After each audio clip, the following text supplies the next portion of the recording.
गुरुग्राम में केंद्रीय रेल मंत्री अश्विनी वैष्णव और मुख्यमंत्री नायब सिंह सैनी ने वेस्टर्न फ्रेट कॉरिडोर के मारुति पातली ट्रैक का शुभारंभ किया। इस दौरान ट्रेन कार्गो को हरी झंडी दिखाकर रवाना किया गया। यह रेल साइटिंग लगभग 7 किलोमीटर लंबी है, जो मानेसर कारखाने से पातली रेलवे स्टेशन तक है।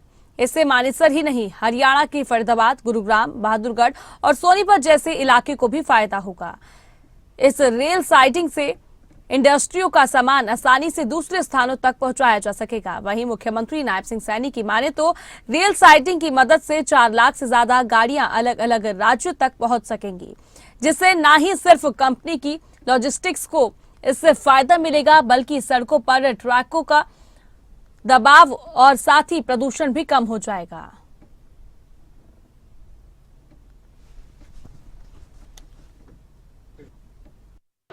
भारत के रेलवे को प्रधानमंत्री श्री नरेंद्र मोदी जी ने एक तरीके से कंप्लीटली ट्रांसफॉर्म करने का काम हाथ में लिया है। बहुत सारी लेगेसी प्रॉब्लम्स थी। 50-60 वर्षों तक रेलवे को एक तरीके से इग्नोर किया गया था, निग्लेक्ट किया गया था। रेलवे में जो इन्वेस्टमेंट चाहिए था वो इन्वेस्टमेंट आता ही नहीं था।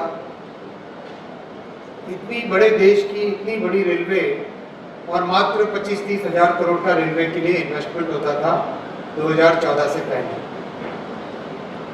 ऐसे में जो पुराने लेगेसी प्रॉब्लम्स थे, उन प्रॉब्लम्स एक्यूमुलेट हो के बड़ी एक सीरियस समस्या में रेलवे था 2014 में। वहां से आज तक इन 11 वर्षों में मोदी जी ने एक सस्टेन्ड वे में, एक बहुत ही मेथोडिकल वे में रेलवे के डेवलपमेंट का काम किया। राज्य ने लॉजिस्टिक हब बनाने की अपनी प्रतिबद्धता को पुरुष करते हुए पूरे हरियाणा में कौशल बढ़ाने के लिए विभिन्न उद्योग और निकायों, शैक्षणिक संस्थाओं के साथ हमने साझेदारी की है।